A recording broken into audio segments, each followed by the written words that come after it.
Je m'appelle Aubrey Miller, j'ai 49 ans, et j'ai construit ma vie en partant de zéro. D'une enfant rentrant seul avec sa clé, élevé par une mère célibataire, jusqu'à devenir officier général dans la marine des États-Unis, à qui l'on confie la vie de milliers de personnes. Pendant des années, j'ai fait tout ce que je pouvais pour soutenir la seule personne, qui m'a toujours soutenu, ma mère. Mais au moment où j'ai franchi la porte d'entrée, l'odeur du tabac froid et bon marché, et le bruit d'une télévision hurlante, ont remplacé le parfum familier des bougies pomme-cannelle de ma mère. Un inconnu était assis dans le fauteuil de mon défunt père, les pieds allongés sur la table basse. Il m'a regardé, moi, une femme qui venait de commander 5000 marins à travers le Pacifique, et il a eu un sourire narquois. « Salut la miss », a-t-il grogné, sans même prendre la peine de se lever. « Ta mère est occupée à préparer mon dîner. Ne reste pas planté là, emmène ce sac dans la cuisine. » Il ne savait pas qui j'étais. Il a regardé mon imperméable mouillé, et n'a vu qu'un échec. Pire encore, il était en train de transformer ma mère en servante, dans sa propre maison. Il exhibait fièrement sa montre de colonel à la retraite, pour m'intimider. Il n'avait aucune idée, qu'à l'intérieur du sac que je portais, se trouvait un niveau d'autorité, qui le ferait se mettre au garde-à-vous et trembler. Dites-moi d'où vous écoutez dans les commentaires, et cliquez sur ce bouton d'abonnement, si vous croyez en cette vérité toute simple, ne sous-estimez jamais une femme, simplement parce qu'elle est silencieuse. La pluie de septembre à Virginia Beach, n'est jamais une simple pluie. C'est un rideau d'eau gris et implacable, qui tente de laver le trottoir à grande eau. J'avais conduit pendant 4 heures, luttant contre la circulation en sortant de Norfolk, mes essuie-glaces menant une bataille perdue d'avance, contre l'averse. Tout ce que je voulais, tout ce dont j'avais désespérément envie, c'était le silence de ma maison d'enfance. Je voulais serrer ma mère dans mes bras, peut-être boire un verre de thé glacé, et dormir pendant 14 heures. J'ai tourné dans l'impasse familière, les pneus de ma berline crissant sur les feuilles mouillées. C'est là que je l'ai vu. Il y avait un pick-up garé dans l'allée. Pas seulement garé, il dominait carrément l'espace.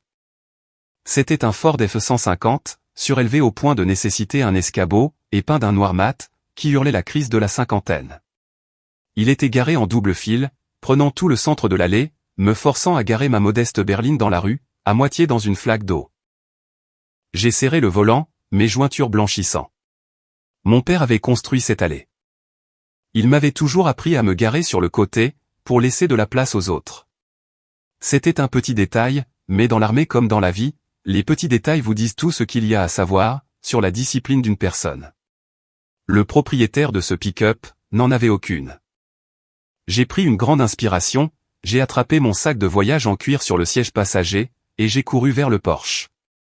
L'humidité m'a frappé instantanément, collant à ma peau. J'ai secoué mon parapluie, j'ai lissé mes cheveux mouillés, une coupe courte et pratique qui m'avait bien servi en mer, et j'ai déverrouillé la porte.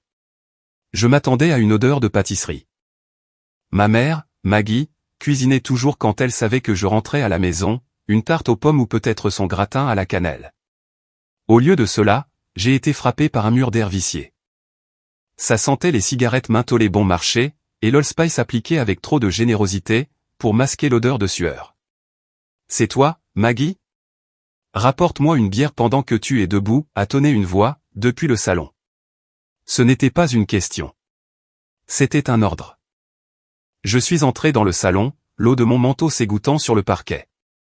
La télévision hurlait. Fox Sports. Le volume montait à 50. Et là, occupant le sanctuaire qu'était le vieux fauteuil en cuir de mon père, se trouvait un homme que je n'avais jamais rencontré. Il était imposant, occupant tout le fauteuil. Il portait un polo jaune pastel, rentré serré dans un short kaki, mettant en évidence un ventre, qui avait vu beaucoup trop de barbecue dans le jardin. Il ne s'est pas levé quand je suis entré. Dans le sud, un gentleman se lève, lorsqu'une dame entre dans la pièce. Dans l'armée, un subordonné se lève, lorsqu'un supérieur entre. Cet homme n'a fait ni l'un ni l'autre. Il m'a jaugé de haut en bas, ses yeux s'attardant avec jugement sur mon imperméable tout simple, mon absence de maquillage, et mes chaussures de voyage pratiques. « Tu dois être la fille », a-t-il dit, en déplaçant son poids, mais en gardant ses pieds fermement plantés sur la table basse antique de ma mère. Il a tendu paresseusement une main vers moi, le poignet mou, sans même prendre la peine de décoller son coude de la coudoir. J'ai pris sa main. Elle était moite. Une poignée de main de poisson mort. Je lui ai donné une pression ferme et courte, et j'ai lâché immédiatement. Aubrey Miller, ai-je dit, d'une voix calme. Mark Ansley, a-t-il répondu, en pointant son pouce vers sa poitrine. Colonel de l'armée de l'air à la retraite, grade O6. J'ai fait 25 ans, j'ai volé lors de missions dont tu ne pourrais même pas rêver. Il a attendu que je sois impressionné. Quand je n'ai pas halté d'admiration, il a plissé les yeux vers moi. Ta mère a dit que tu étais dans l'armée. La marine, c'est ça? C'est exact, ai-je dit. Il a ricané, un bruit humide et grinçant. À en juger par l'accoutrement, je suppose que tu es sous-officier. Quartier-maître. Peut-être secrétaire militaire, à gérer la paperasse. C'est un bon travail pour une nana. Ça te garde organisé. J'ai senti une bouffée de chaleur monter le long de mon cou, mais mon visage est resté de marbre. C'était une expression que j'avais perfectionnée, au cours de mes 25 années de service. J'ai pensé aux 2 étoiles d'argent, actuellement rangées dans la boîte en velours, à l'intérieur de mon sac. Contre-amiral, grade O7. Je surpassais cet homme en grade, de toutes les manières possibles. Mais je me suis souvenu des paroles de Colin Powell, un homme que j'avais admiré toute ma carrière, ne laissez jamais votre ego s'approcher si près de votre position, que lorsque votre position disparaît, votre ego part avec elle. Cet homme, ce colonel, n'était qu'ego. Si je le corrigeais maintenant, cela se transformerait juste en une partie de cri. J'avais besoin de renseignements. J'avais besoin de voir jusqu'à quel point cette pourriture s'étendait. Je travaille dans le milieu, ai-je dit simplement, ne confirmant ni n'infirmant. C'est ça. Eh bien, tant mieux pour toi, la miss, a-t-il dit, reportant son attention sur le match de football. Ne t'inquiète pas, on fera encore un soldat de toi. Juste à ce moment-là, la porte de la cuisine s'est ouverte. Aubrey. Ma mère s'est précipitée dehors. Elle avait l'air plus petite que dans mes souvenirs. Elle portait un lourd tablier, ses cheveux gris tirés en arrière, dans un chignon frénétique. Elle sentait la graisse de friture, pas les pommes. Elle s'est dépêchée vers moi, les bras ouverts. Mais avant de m'atteindre, ses yeux se sont dirigés vers Mark.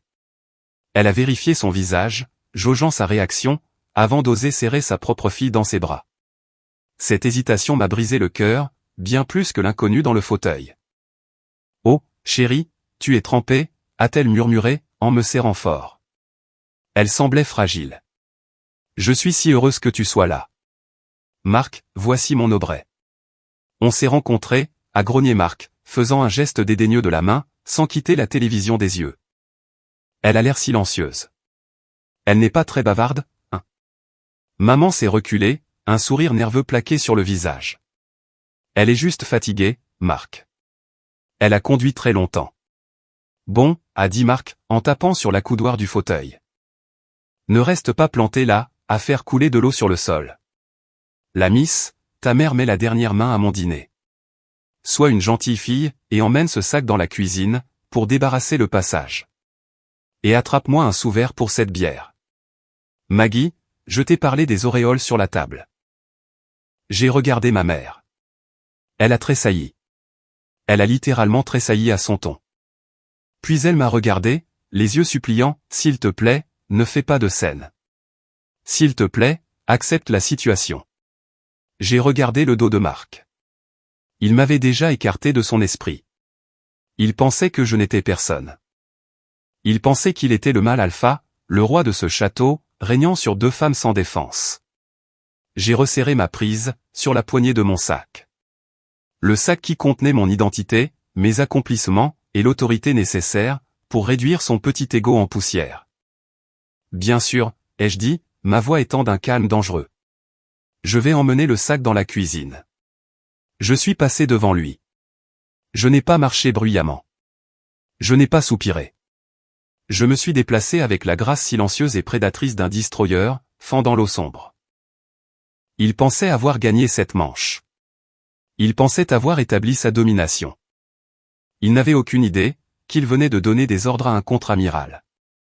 Et alors que je poussais la porte de la cuisine, le laissant à son match de football, j'ai commencé à formuler un plan. La tempête à l'extérieur, n'était rien comparée à celle qui se préparait en moi. La table de la salle à manger, et l'hôtel de la famille américaine.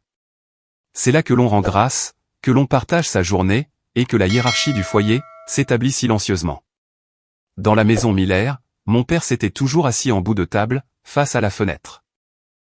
Ce n'était pas une question de domination. C'était une question de protection. Il aimait voir qui montait dans l'allée. Depuis son décès, cette chaise était restée vide. Un hommage silencieux. Ce soir, Mark Ansley y était assis. Il s'était étalé, les coudes écartés sur la table, s'appropriant l'espace comme s'il l'avait conquis. Quand je suis sorti de la cuisine, portant le pichet de thé glacé, la vue de lui dans cette chaise précise, m'a retourné l'estomac. C'était comme une profanation. « Assieds-toi n'importe où, gamine », a dit Mark, en désignant avec une fourchette la chaise de côté, la chaise des invités. « Ne sois pas timide. » J'ai posé le pichet, avec un peu plus de force que nécessaire. Les glaçons ont cliqueté contre le verre. J'ai pris la place à sa droite, l'endroit où j'avais l'habitude de m'asseoir quand j'avais 10 ans. Maman est arrivée de la cuisine, équilibrant prudemment un plat en céramique fumant, avec des gants de cuisine. C'était son célèbre gratin de poulet au riz, le plat réconfortant par excellence, de la crème de champignons, du poulet effiloché, du riz sauvage, et cette garniture d'oignons croustillants, qu'elle ne préparait que pour les grandes occasions. L'odeur de ce plat me transportait généralement vers des temps plus sûrs et plus simples. « Et voilà », a dit maman, la voix un peu haletante, en posant le dessous de plat devant Mark. Elle l'a regardé, les yeux grands ouverts et pleins d'espoir, attendant son approbation. Mark ne l'a même pas regardé. Il a attrapé la cuillère de service, et a entassé une énorme portion dans son assiette, avant même que maman ou moi n'ayons touché nos serviettes. Ensuite, avant de prendre une seule bouchée, avant même de tester la température, il a attrapé la salière. Il l'a secouée vigoureusement au-dessus du gratin. Puis, il a saisi le moulin à poivre, et a broyé du poivre sur la nourriture, pendant 10 bonnes secondes. « Mark », a dit maman doucement, « tu n'as pas encore goûté. » J'ai mis beaucoup d'assaisonnement dans la sauce, cette fois. Mark a fini par prendre une bouchée, mâchant la bouche à moitié ouverte, un bruit de succion qui a râpé mes nerfs comme du papier de verre. Il a avalé, et a secoué la tête. « Fade, Maggie, c'est juste fade. Tu as toujours la main légère sur le sel. Tu dois cuisiner avec de la saveur, comme les Français. J'ai mangé ce plat à Paris en 88, ça t'aurait coupé le souffle. Ça. Eh bien, c'est correct pour de la cuisine maison, je suppose. » J'ai vu les épaules de ma mère s'affaisser. La lumière dans ses yeux s'est éteinte. Elle s'est assise en silence, et a pris une minuscule cuillerée de riz, sans regarder aucun de nous deux. Mes mains étaient serrées sur mes genoux. « Ça sent délicieusement bon, maman », ai-je dit, m'assurant que ma voix porte à travers la table. Ça m'a manqué. La nourriture de la cuisine sur le navire n'est rien comparé à ta cuisine. Mark a renâclé. C'est vrai? Ouais, je me souviens de la bouillie des réfectoires, servie sur un plateau. Il a pris une longue gorgée de sa bière. Mais tu sais, dans l'armée de l'air, les officiers mangeaient comme des rois. Quand j'étais en poste à la base aérienne de Ramstein, en Allemagne, pendant la guerre froide, nous avions du filet mignon tous les vendredis soirs. Le club des officiers là-bas était légendaire. Et ainsi a commencé le show Mark Ansley. Pendant les 20 minutes qui ont suivi, je n'ai pas pu placer un mot. Maman non plus. Mark s'est lancé dans un monologue qui était clairement répété. Une compilation des plus grands succès de sa carrière. Il a parlé de la chute du mur, comme s'il avait personnellement poussé les briques. Il a parlé de missions de vol, près de la frontière russe.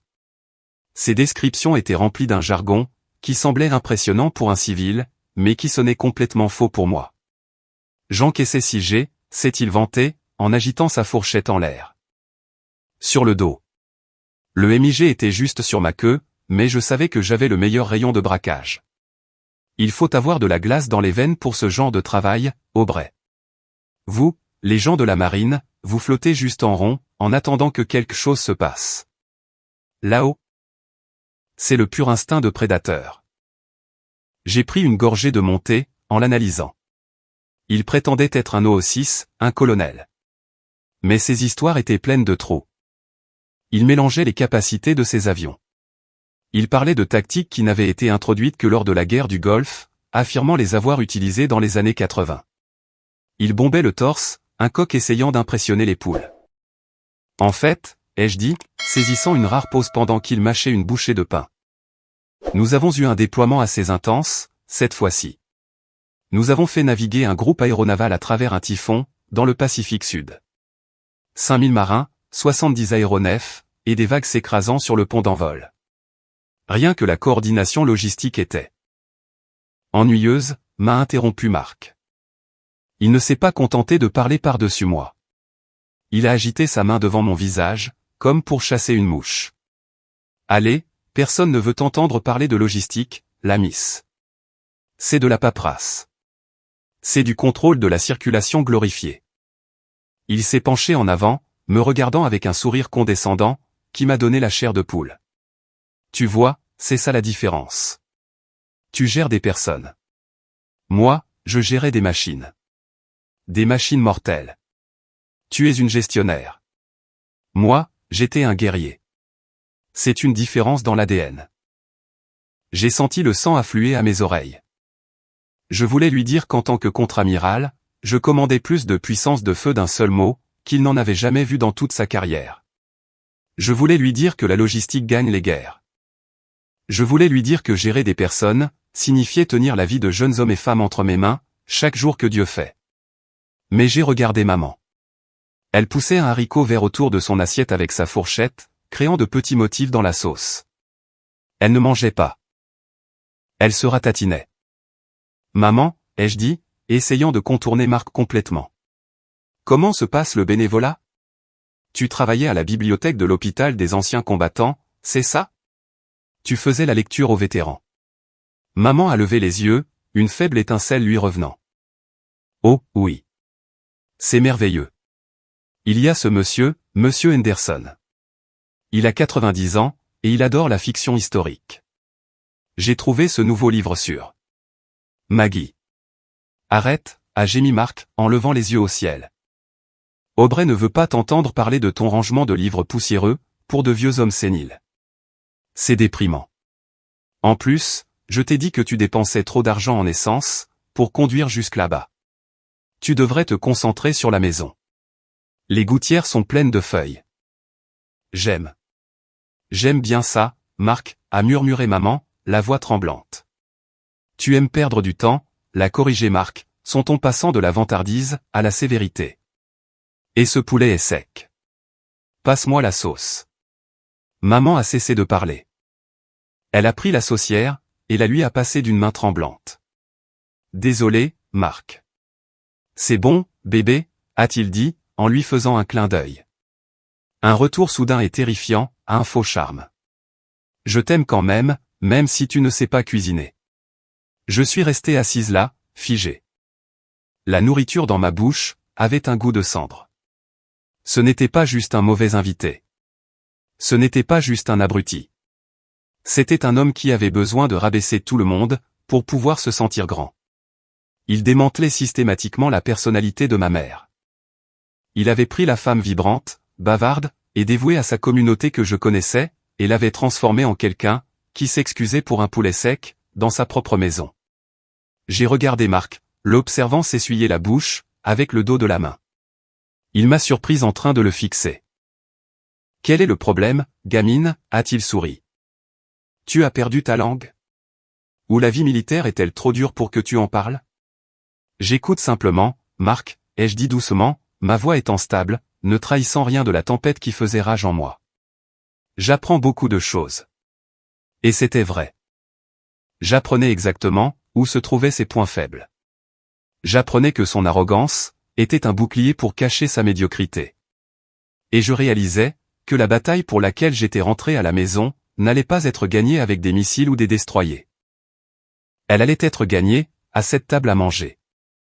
Et j'avais besoin de choisir le moment parfait pour frapper. Mais pas encore. La nuit était jeune, et il avait à peine commencé à boire. Alors, a dit Marc, en se penchant en arrière, et en se tapotant le ventre. Parlons de toi. 49 ans et toujours célibataire. Il va falloir arranger ça. J'ai serré ma fourchette, jusqu'à ce que mes jointures deviennent blanches. Ça y est. C'est parti. Le silence après le dîner n'était pas paisible. Il était lourd, comme l'air humide avant qu'une tornade ne touche le sol.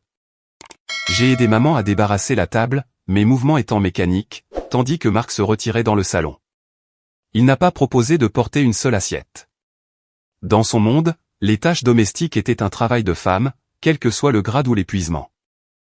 Quand je suis entré dans le salon, 10 minutes plus tard, l'air avait changé. Un nuage gris, épais et âcre, flottait en suspension, au centre de la pièce. Marc était adossé au fauteuil de mon père, un verre de liquide ambré au le bon bourbon du Kentucky de mon père, qu'il gardait pour Noël en équilibre sur son genou. Dans son autre main, il tenait un cigare. Ce n'était pas un bon cigare. C'était un barreau de chaise bon marché, de station-service, qui sentait les pneus brûlés et le carton mouillé. Ma mère s'est arrêtée, sur le pas de la porte derrière moi. Elle a laissé échapper, une petite toux involontaire. « Marc » a-t-elle murmuré, la voix tremblante. Je croyais qu'on était d'accord. Pas de fumée à l'intérieur. Les rideaux retiennent tellement l'odeur. Marc n'a même pas tourné la tête. Il a pris une longue et lente bouffée, laissant la fumée s'échapper de son nez, comme un dragon contemplant son trésor. « Détends-toi, Maggie. Il pleut dehors. Tu veux que j'attrape une pneumonie ? En plus, un peu de fumée, ça éloigne les mites. Considère ça, comme de l'entretien pour la maison. » Il a fait tomber la cendre. Il n'a pas utilisé de cendrier. Il l'a fait tomber directement, dans le terreau du spatifilum préféré de ma mère. J'ai senti un muscle de ma mâchoire tressaillir. Manquer de respect à une personne est une chose. Profaner son sanctuaire en est une autre. Mais avant que je puisse parler, Marc a tourné son regard vers moi. Ses yeux étaient vitreux, légèrement rougis par le bourbon. Il a tapoté le canapé, juste à côté de lui. « Assieds-toi, Aubrey. Ayons une vraie discussion. Pas de jargon militaire, juste la famille. » Je me suis assise, sur le bord du canapé, gardant ma posture rigide. « Qu'est-ce que tu as en tête, Marc ? » « Toi, » a-t-il dit, en pointant le bout incandescent du cigare vers moi. « Je t'ai observé.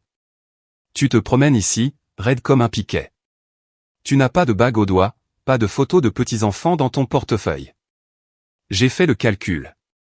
Tu as 49 ans, c'est ça ? C'est exact, ai-je dit. 49 ans, a-t-il répété, en secouant la tête avec une fausse tristesse. C'est un âge dangereux pour une femme.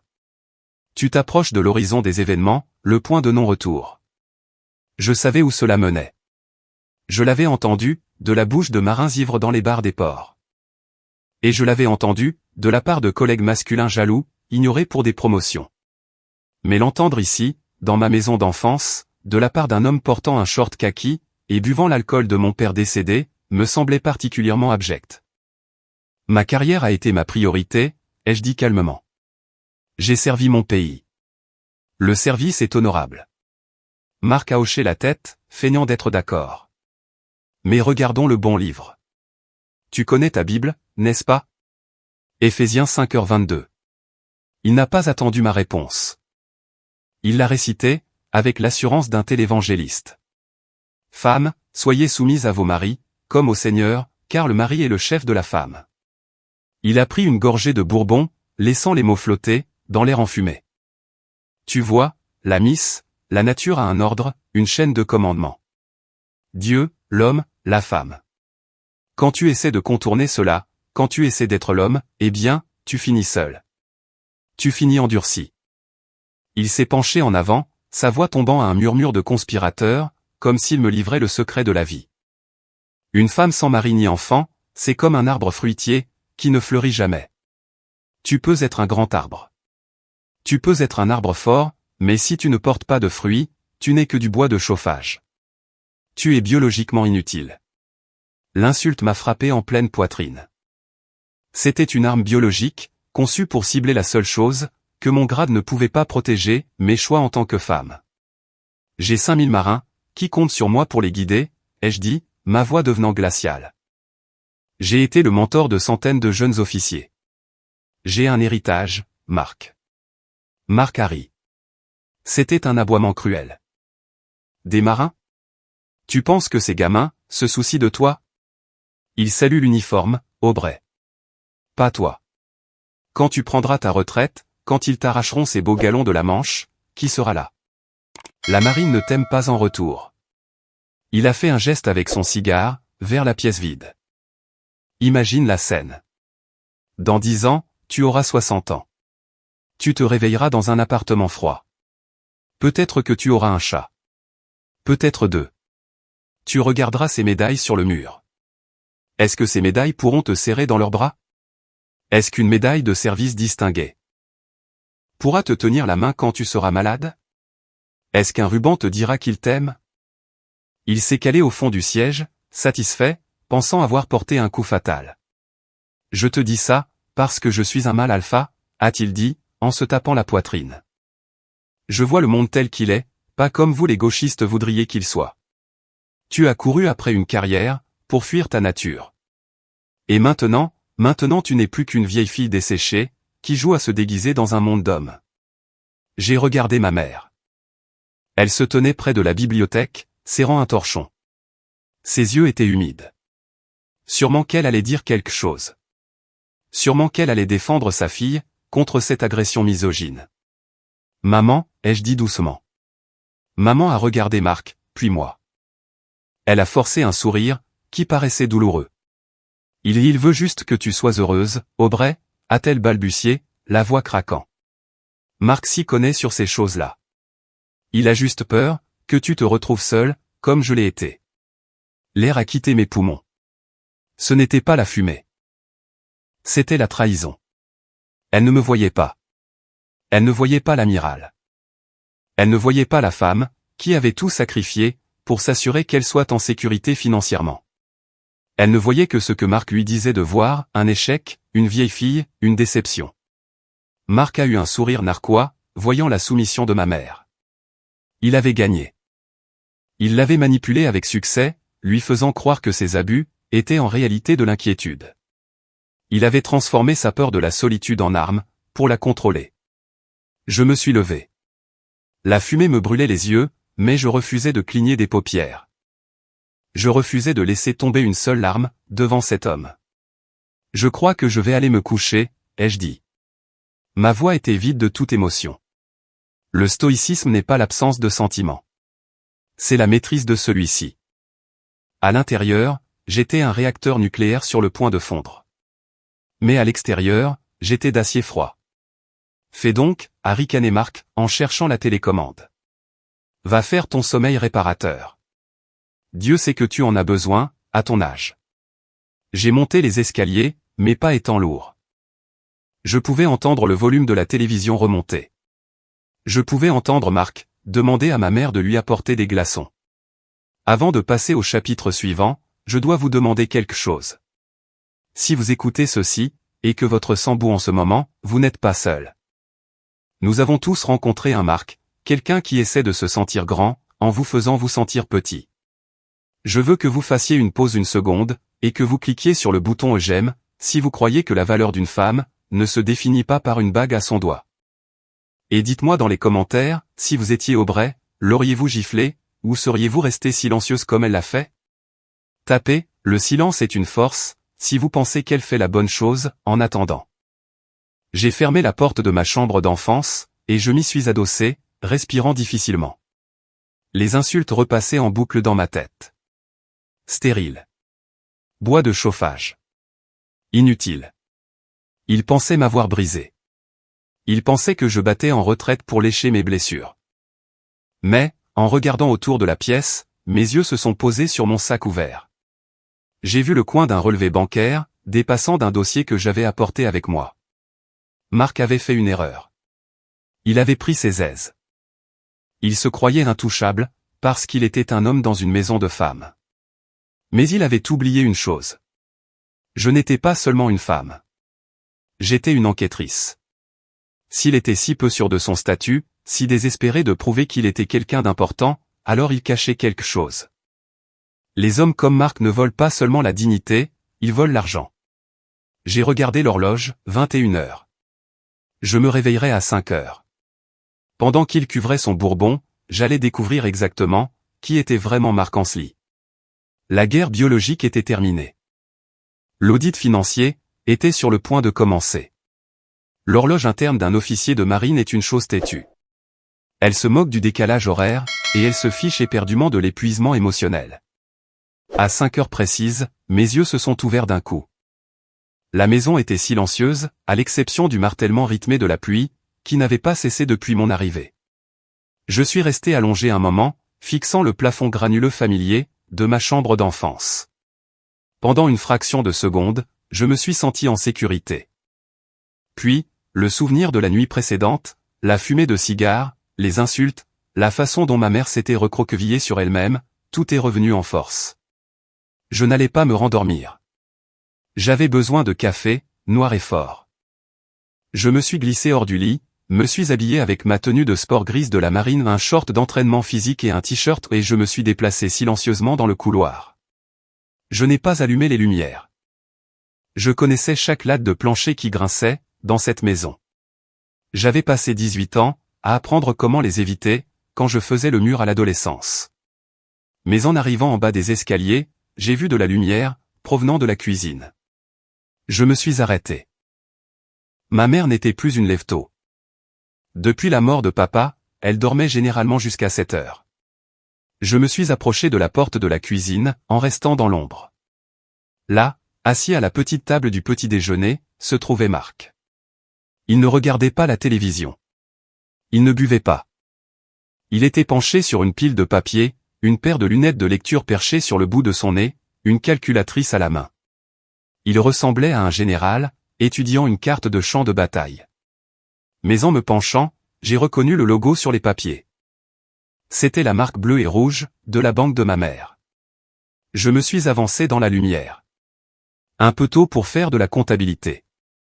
N'est-ce pas, Marc? Il a sursauté. Il a littéralement bondi. Sa main s'est abattue instinctivement sur le papier qu'il lisait, le recouvrant. Il a tourné la tête brusquement, les yeux écarquillés, avant de retrouver son assurance, dans ce sourire narquois et arrogant si familier. D'où Jésus, la miss, a-t-il soufflé, en enlevant ses lunettes. Tu te faufiles comme un chat. Ils ne t'apprennent pas à t'annoncer dans la marine? Ils nous apprennent la furtivité, ai-je répondu, en marchant vers la cafetière.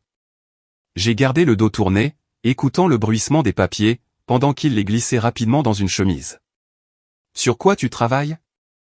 Juste la gestion de la maison, a-t-il dit, sa voix retrouvant sa fanfaronnade. Cette maison tombe en ruine, Aubrey. L'installation électrique est morte. L'isolation est merdique. Je faisais juste des calculs, pour voir ce qu'il faudrait pour la mettre aux normes. Tu sais, des standards modernes, une cuisine ouverte, des plans de travail en granit, peut-être abattre ce mur. Entre la salle à manger et le petit salon. Je me suis retourné, m'appuyant contre le comptoir avec mon mug. Ça a l'air cher. Maman veut une cuisine ouverte? Marc a agité la main d'un air dédaigneux. Maggie ne sait pas ce qu'elle veut. Elle est coincée dans les années 70. J'essaie d'augmenter la valeur de la propriété pour elle. C'est un investissement. Il faut dépenser de l'argent pour en gagner, pas vrai? Il s'est levé, serrant la chemise contre sa poitrine. Je vais aller vérifier le pick-up. M'assurer que les fenêtres sont bien remontées avec cette pluie. Il est passé à côté de moi, sentant l'haleine chargée du matin, et l'Allspice. Il était pressé d'échapper à mes questions. J'ai attendu d'entendre la porte d'entrée se fermer. Puis j'ai bougé. Je ne l'ai pas suivi. Je suis allé à la poubelle. Marc était brouillon. Les gens arrogants le sont généralement. Posé là, juste au-dessus du marc de café de la veille, se trouvait un morceau de papier froissé. Je l'ai repêché, et je l'ai lissé sur le comptoir. C'était un reçu, du concessionnaire automobile local. Un reçu de paiement. Ford F-150 Platinum 2024. Paiement mensuel, 845 €. C'était le montant d'un crédit immobilier. C'était une somme d'argent insensée, pour un retraité vivant dans la maison de sa petite amie. Mais ce qui a glacé mon sang, ce n'était pas le montant, c'était le nom sur l'adresse de facturation, Margaret Miller. Ma mère payait pour son pick-up. J'ai senti une rage froide s'installer dans mon estomac, remplaçant mon besoin de caféine. J'ai plié le reçu, et je l'ai mis dans ma poche. 1 heure plus tard, Marc ronflait à nouveau sur le canapé. Ces vérifications matinales l'avaient visiblement épuisé. J'ai trouvé maman dans la véranda, en train d'arroser ses plantes. Elle avait l'air fatiguée, les cernes sous ses yeux étant bien visibles, à la lumière naturelle. « Bonjour, maman », ai-je dit doucement. « Oh, salut, chérie », a-t-elle souri, mais cela n'a pas atteint ses yeux. « Il y a du café. »« J'en ai pris », ai-je dit. J'ai décidé de sauter les mondanités. J'ai sorti le reçu froissé de ma poche, et je l'ai posé sur la table de rempotage, à côté de ses orchidées. « Maman, pourquoi ton nom est-il sur le crédit du pick-up de Marc ?» Elle s'est figée, son arrosoir planant en l'air. Elle ne m'a pas regardé. Elle a regardé le reçu, son visage devenant rose. « C'est compliqué, Aubrey », a-t-elle balbutié. Marc avait besoin d'un véhicule fiable. Son ancienne voiture est tombée en panne, et tu sais, un homme de son statut a besoin d'un pick-up. « Pourquoi est-ce toi qui paies ?» ai-je insisté, gardant une voix basse mais ferme. « Je ne vais pas le payer éternellement », a-t-elle insisté, me regardant enfin sur la défensive. Je me suis juste portée garante, et je couvre les paiements temporairement, juste le temps que sa pension soit réglée. Sa pension, ai-je demandé.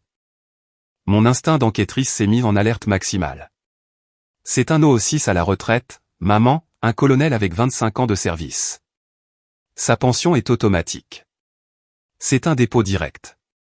Ça ne se dérègle pas, eh bien, c'est ce qu'il m'a dit, a dit maman, en se tordant les mains. Il a dit qu'il y avait eu un problème avec le DFAS. Tu sais, le service des finances et de la comptabilité de la défense. Il a dit qu'à cause de son divorce avec son ex-femme, cette femme horrible qui lui a tout pris. Ses comptes avaient été gelés. Il attend que la paperasse soit validée. Ça a été un cauchemar pour lui, Aubrey. Il est tellement gêné par cette situation. Depuis combien de temps ses comptes sont-ils gelés, maman ? Elle a regardé ses chaussons. Environ 4 mois. 4 mois, ai-je répété. Donc, pendant 4 mois, tu as payé son pick-up, sa nourriture, son alcool, et ses cigares. Sur ton revenu fixe. Sur l'argent de l'assurance vie de papa. Il va me rembourser, a-t-elle cinglé, les larmes lui montant aux yeux. Avec des intérêts, il l'a promis. Il est en train d'élaborer un plan pour rénover la maison, pour me remercier de mon hospitalité. Il veut abattre des murs. Il veut abattre des murs avec ton argent, maman, ai-je dit impitoyablement. Il n'a pas d'argent. Si le DFAS gelait la paie d'un colonel pendant 4 mois, il serait au téléphone avec son membre du Congrès tous les jours. Est-ce qu'il passe ses appels ? Ou est-ce qu'il regarde le football ? Maman n'a pas répondu. Elle s'est détournée, tremblante. Tu ne comprends pas. Il m'aime. Nous sommes partenaires. Les partenaires partagent les fardeaux. Maman, les parasites se nourrissent de leur hôte. Elle a tressailli, comme si je l'avais giflé. Ne l'appelle pas comme ça. Je suis désolé, ai-je dit, en reculant. Mais je vais te le prouver. Je suis parti, le cœur battant à tout rompre. C'était pire que ce que je pensais. Marc n'était pas seulement un tyran misogyne. C'était un prédateur financier. Il avait ciblé une veuve solitaire, utilisé une fausse histoire larmoyante, à propos d'une ex-femme folle et de problèmes bureaucratiques, des histoires qui semblaient plausibles pour un civil, mais qui étaient risibles pour quiconque dans l'armée. Afin de siphonner les économies de toute une vie. Il conduisait un pick-up de luxe à ses frais, pendant qu'elle découpait des bons de réduction pour les courses. Je suis retourné dans la cuisine, et j'ai regardé l'endroit où il était assis. Il calculait les coûts de rénovation, non pas pour augmenter la valeur de la propriété pour elle, mais pour la convaincre de retirer encore plus d'argent de ses comptes de retraite, un prêt pour l'amélioration de l'habitat, qu'il gérerait sans doute lui-même, et sur lequel il prélèverait. Sans aucun doute, sa part. Je devais l'arrêter. Mais je ne pouvais pas me contenter de crier. Maman était trop perdue dans le brouillard. Elle le défendait, parce qu'admettre la vérité, reviendrait à admettre qu'elle avait été dupée. Cela signifierait qu'elle serait à nouveau seule. J'avais besoin d'un levier d'action. J'avais besoin de quelque chose, qui briserait son personnage de colonel, si complètement que même ma mère ne pourrait l'ignorer. J'ai regardé le sac que j'avais laissé en bas de l'escalier. Le sac contenant mon uniforme. Marc voulait de l'ordre et de la discipline. Il voulait parler de la chaîne de commandement. Très bien. J'allais lui donner exactement ce qu'il avait demandé. En fin d'après-midi, la pluie avait enfin cessé, laissant derrière elle une humidité épaisse et étouffante, qui transforme Virginia Beach en sauna en septembre. J'avais passé les 2 dernières heures à réparer la porte moustiquaire de l'arrière-cour, une chose que mon père aurait faite immédiatement. Mais Marc l'avait laissé pendre hors de ses gonds, pendant des mois. Je suis rentré à l'intérieur, essuyant la graisse de mes mains sur un chiffon. J'avais laissé mon sac de voyage en cuir, celui dans lequel vivait toute ma vie, soigneusement rangé contre le mur, en bas de l'escalier. Il était parfaitement positionné sur le palier, en dehors de la zone de passage. Dans la marine, un équipement à la dérive est un cadeau. Autrement dit, si vous laissez traîner vos affaires, elles disparaissent. Je ne laissais pas d'équipement à la dérive. J'étais précise. Je me dirigeais vers la cuisine pour me laver, quand j'ai entendu les pas lourds et maladroits de Marc, descendant les escaliers. Boum, boum, boum, puis le silence. Il s'était arrêté sur le palier. Je me suis retourné, juste à temps pour voir la scène. Marc a regardé mon sac. Il y avait largement la place, au moins 1 mètre, pour passer à côté, mais il n'est pas passé à côté. Il a regardé le sac, a regardé la porte de la cuisine où il pensait que j'étais, et puis, avec la délibération d'un joueur de football tirant un penalty, il a balancé son pied. Boum. Il a donné un coup de pied dans le lourd sac en cuir, assez fort pour l'envoyer glisser, à travers le parquet. Aïe. Bon sang, fils de... Marc a attrapé son tibia, sautillant sur une jambe, offrant une performance qui aurait fait honte à un acteur de série B. Il s'est appuyé contre la rampe, gémissant bruyamment. Maggie. Maggie, viens ici. Je me tenais là, les bras croisés, regardant le spectacle. Ma mère est arrivée en courant depuis la buanderie, le visage pâle de panique. Qu'est-ce qui s'est passé? Marc, ça va? Je suis infirme, voilà ce que je suis, a hurlé Marc, en pointant un doigt tremblant vers moi. Ta fille a essayé de me tuer. Regarde ça. Elle a laissé son sac en plein milieu du passage. C'est un risque de chute. Un procès qui ne demande qu'à arriver. Il a tourné sa fureur vers moi. Son visage était rouge, les veines de son cou étaient gonflées. Ce n'était pas juste une histoire d'orteils cognés. C'était une question de pouvoir. Il avait besoin de me briser. Viens ici, a-t-il aboyé. J'ai marché lentement, jusqu'au pied de l'escalier.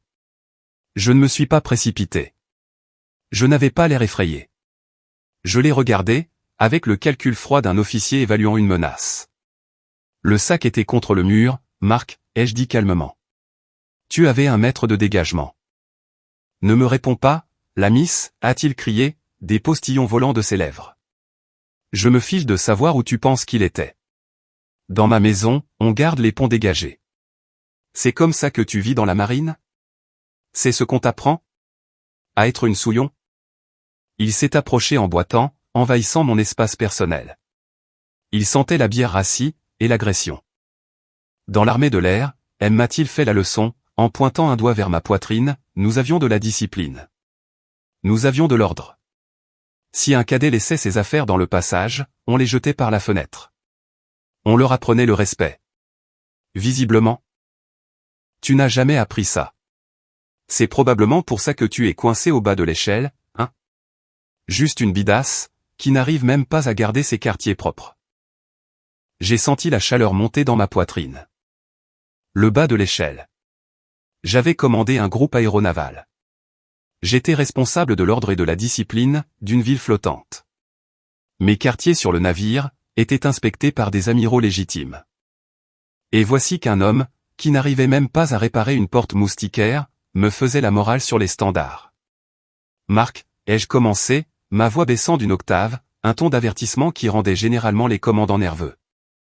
Je vous assure que ma discipline n'est pas le problème ici. N'ose pas me prendre de haut, a-t-il hurlé. Excuse-toi immédiatement. Tu t'excuses pour ta négligence. J'ai regardé ma mère. Je m'attendais à ce qu'elle dise, Marc, arrête. Elle n'a rien fait. Je m'attendais à ce qu'elle soit la mère, qui chassait autrefois les brutes de la cour de récréation. Mais elle ne l'a pas fait. Elle se tenait à côté de lui, se tordant les mains, les larmes lui montant aux yeux. Elle avait l'air terrifiée non pas qu'il la blesse physiquement, mais du bruit, du conflit, de l'abandon potentiel. « Aubrey, s'il te plaît, a-t-elle murmuré, la voix craquant. Dis-lui. Dis-lui simplement que tu es désolé. S'il te plaît, pour moi. C'était ça, le coup de poignard pour moi. Elle me demandait de valider son mensonge, pour préserver sa tranquillité. Elle me demandait de me soumettre à un tyran, pour qu'elle n'ait pas à affronter la vérité. J'ai regardé Marc. Il souriait maintenant, un sourire triomphant et prédateur. Il savait qu'il la tenait. Et parce qu'il la tenait, il pensait me tenir aussi. J'ai pris une grande inspiration. Je pourrais en finir tout de suite. Je pourrais ouvrir ce sac, sortir ma pièce d'identité, et mettre fin à toute sa mascarade. Mais le moment n'était pas bien choisi. Il était 16 heures. Il était juste un peu éméché, pas ivre. L'impact ne serait pas maximal. J'avais besoin d'une dévastation totale. J'ai ravalé ma fierté. Elle avait un goût de bile. Je vous présente mes excuses, Marc, ai-je dit, d'une voix neutre. J'aurais dû être plus prudente, avec le placement de mon équipement. Cela ne se reproduira plus. Marc a laissé échapper un grognement de satisfaction. Il s'est redressé. Sa jambe blessée a miraculeusement guéri. Tu vois? C'était si difficile, a-t-il ricané. Un peu d'humilité, ça mène loin, gamine. Peut-être que si tu apprenais à dire pardon plus souvent, tu aurais un mari alors qu'il est. Il s'est tourné vers ma mère. Maggie, apporte-moi une poche de glace et une bière. J'ai besoin de surélever cette jambe. Il a boitillé vers le salon, me congédiant de fait. Je suis resté seul dans le couloir. Ma mère est passée en hâte devant moi vers la cuisine, évitant mon regard. Je suis désolé, chérie, a-t-elle murmuré en passant. Il est juste exigeant. Je n'ai pas répondu. Je me suis approché de mon sac. Il était éraflé par son coup de pied. Je me suis penché et je l'ai ramassé. Il était lourd, pas seulement à cause des vêtements, mais à cause du poids de ce qu'il y avait à l'intérieur. Dans la poche latérale, enveloppée dans un tissu de velours, se trouvait l'étui de mes pattes d'épaule. À l'intérieur de cet étui, il y avait 2 étoiles d'argent. Marc voulait parler de discipline. Il voulait parler d'ordre. Il voulait parler de la chaîne de commandement. Il venait de faire la leçon à un contre-amiral, sur la façon d'être un soldat. Il venait de donner un coup de pied dans le sac, contenant l'uniforme d'un officier général. J'ai resserré ma prise sur la poignée en cuir. Le cuir a grincé. Tu as raison à propos de la discipline, Marc, ai-je murmuré dans le couloir vide, les yeux fixés sur l'arrière de sa tête, alors qu'il s'installait dans le fauteuil. Mais tu te trompes lourdement, sur la personne qui allait l'appliquer. J'ai porté le sac dans les escaliers. Mes pas étaient silencieux maintenant. Je ne marchais pas seulement vers ma chambre. Je marchais vers mon poste de commandement. J'ai regardé ma montre. 17 heures. Je le laisserai prendre son dîner. Je le laisserai prendre ses verres. Je le laisserai s'installer confortablement, dans son faux sentiment de supériorité. Mais ce soir, à 22 heures précises, la hiérarchie de cette maison allait changer de façon permanente. Je suis entré dans ma chambre, et j'ai verrouillé la porte. J'ai posé le sac sur le lit, et je l'ai dézippé. Les étoiles d'argent ont accroché la dernière lumière du soleil de l'après-midi. Elles avaient l'air tranchantes. Elles avaient l'air froides. Elles avaient l'air prêtes. 22 heures. Dans l'armée, le temps est précis. Il n'est pas 10 heures du soir. Il est 2200 heures. Cela marque le changement de quart, la sécurisation du périmètre. Pendant la majeure partie de ma vie, cette heure signifiait que j'étais sur la passerelle d'un navire, regardant un océan noir, responsable de la vie de milliers de personnes. Ce soir, mon poste de commandement était l'îlot central de la cuisine, dans la maison de ma mère. La maison était calme. La pluie s'était enfin arrêtée, laissant dans son sillage un silence lourd et humide.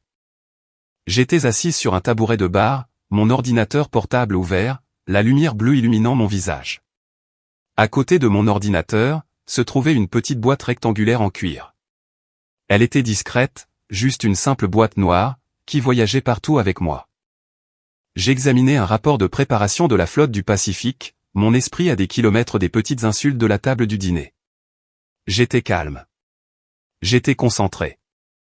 Puis, les lumières de la cuisine se sont éteintes. Une seconde, je lisais un rapport sur la logistique de la chaîne d'approvisionnement. La seconde suivante, j'étais plongé dans l'obscurité. Couvre-feu, la miss. La voix venait de l'encadrement de la porte. Marc. Il a allumé la lumière du couloir, projetant une longue ombre déformée, sur le sol de la cuisine. Il se tenait là, titubant légèrement, un nouveau verre de bourbon à la main. Il s'était changé, troquant son short kaki contre un pantalon de jogging, mais il portait toujours cette montre militaire surdimensionnée, la regardant théâtralement.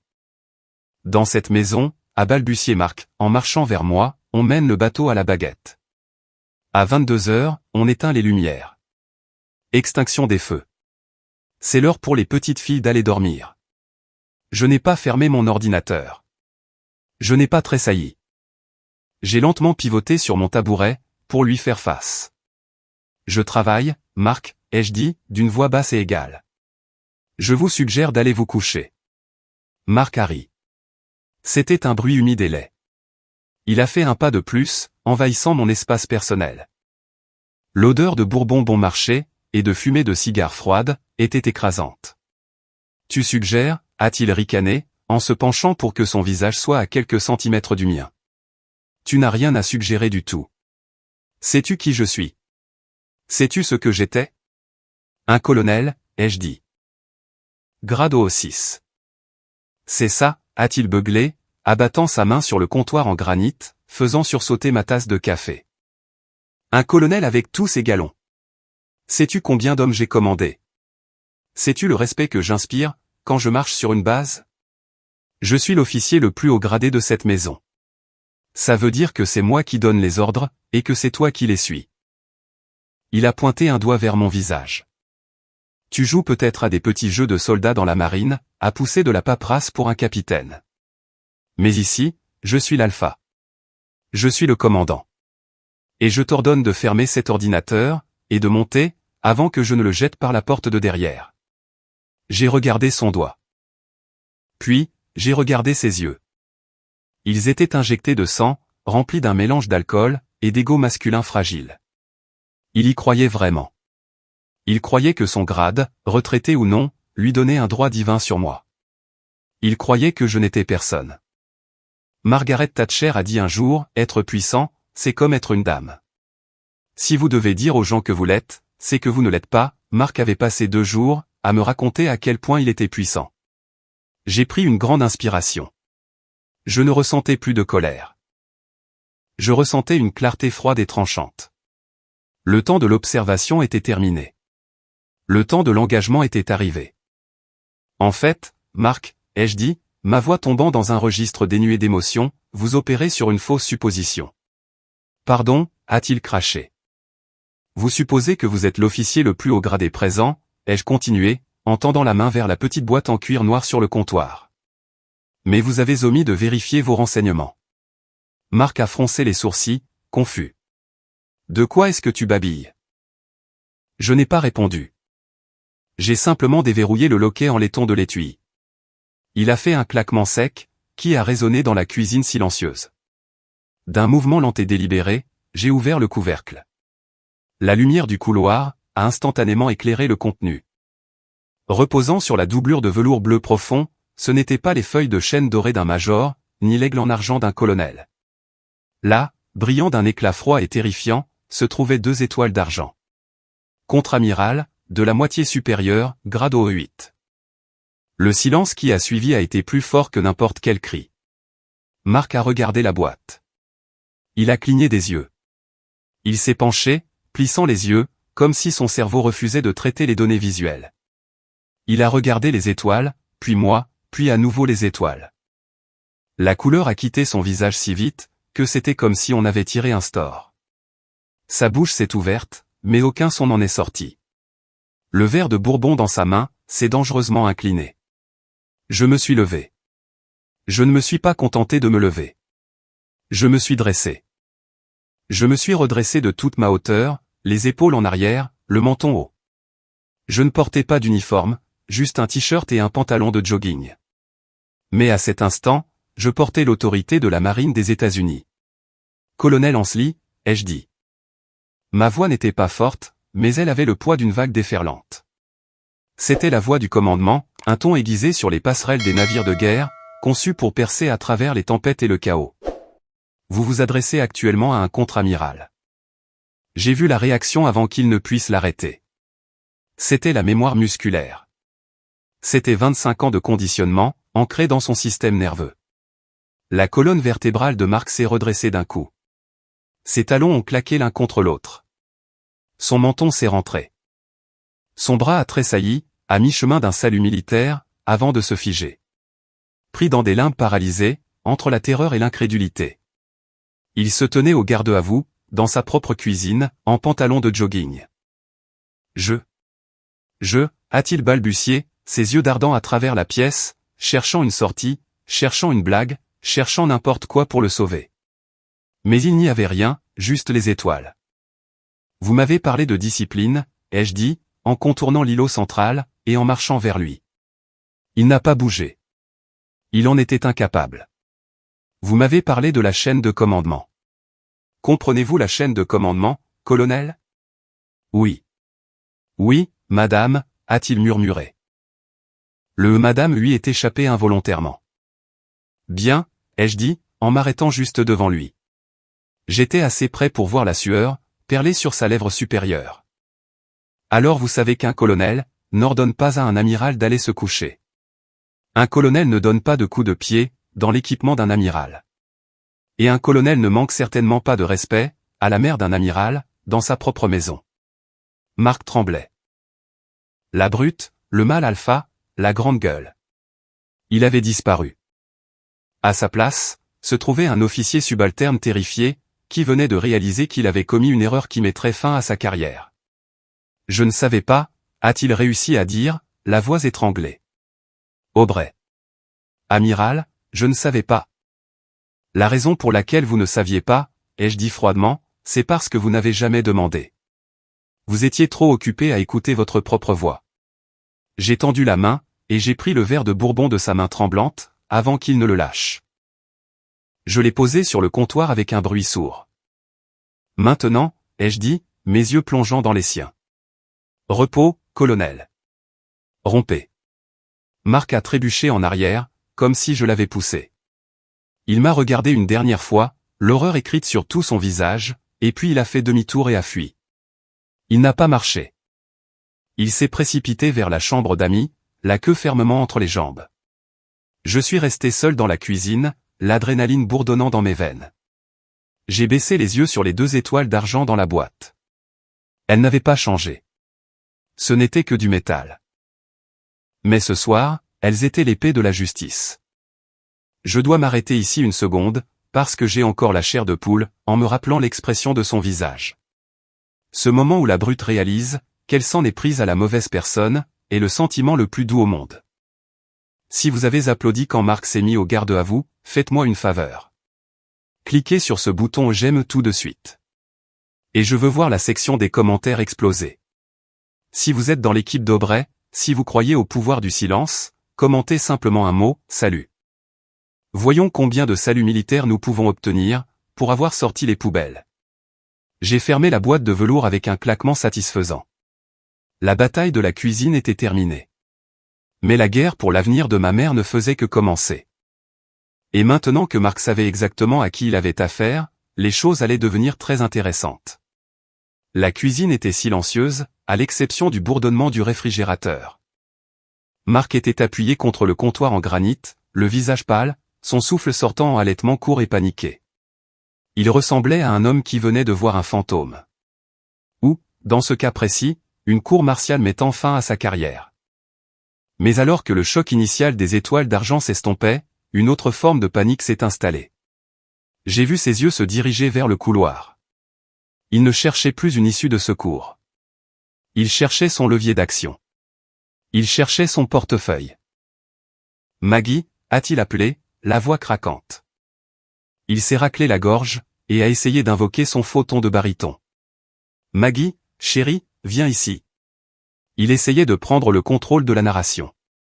C'est une tactique classique de manipulateur, isoler la victime, déformer l'histoire, et dépeindre celui qui dit la vérité, comme le méchant. Mais il était trop tard. De l'ombre du couloir, une silhouette a émergé. Ma mère n'avait pas dormi. Elle ne s'était pas recroquevillée dans sa chambre. Elle s'était tenue juste devant l'encadrement de la porte, dans le noir, écoutant chaque mot. Elle a marché dans la lumière crue de la cuisine. Elle ne portait pas son tablier. Elle portait son vieux peignoir en flanelle, celui qu'elle mettait quand elle m'attendait tard le soir, après mes rendez-vous au lycée. Ses cheveux étaient détachés, des mèches grises et argentées encadrant un visage qui avait l'air fatigué, certes, mais, pour la première fois depuis des jours, complètement éveillé. Marc s'est précipité vers elle, les mains tendues. « Bébé, tu ne vas pas le croire. Ta fille, elle m'a piégé. Elle m'a tendu un guet-apens. Elle agite son grade, essayant de m'humilier dans ma propre maison. C'est irrespectueux, Maggie. C'est une conduite indigne. » Il la suppliait maintenant, le désespoir suintant de chaque pore. Il a attrapé sa main, essayant de rétablir une domination physique, essayant de s'ancrer de nouveau dans le rôle du protecteur. Maman a fait un pas en arrière. Elle a retiré sa main, comme si la peau de Marc était faite de charbon ardent. « Dans ta maison, Marc ?» a-t-elle demandé doucement. Marc s'est figé. « Eh bien, notre maison, tu vois ce que je veux dire. On est une équipe. Je dis juste qu'elle m'a tendu une embuscade. » Je suis restée silencieuse. J'ai fermé la boîte de velours avec un claquement sec, et je me suis adossée au comptoir. Je n'avais pas besoin de dire quoi que ce soit. Les preuves étaient dans la pièce. « Elle ne t'a pas tendu d'embuscade, Marc », a dit maman, sa voix acquérant une fermeté que je n'avais pas entendue depuis des années. « Elle t'a juste montré qui elle est vraiment. Et à cause de ça, tu m'as montré qui tu es vraiment. » Je ne faisais que suivre le protocole, a balbutié Marc, en pointant un doigt tremblant vers moi. « C'est un amiral, Maggie. Tu ne comprends pas le code militaire. Quand un officier supérieur est présent, tu montres du respect.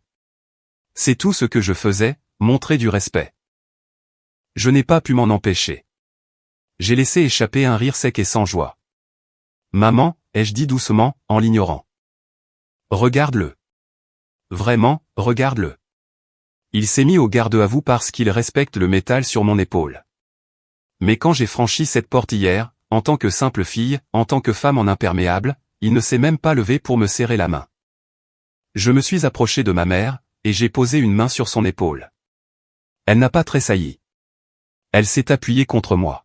« Il ne respecte pas les femmes, maman », ai-je murmuré. « Il respecte le pouvoir, et il ne t'aimait que parce qu'il pensait que tu n'en avais aucun. » Le visage de Marc a pris une teinte violacée. « C'est un mensonge. J'aime cette femme.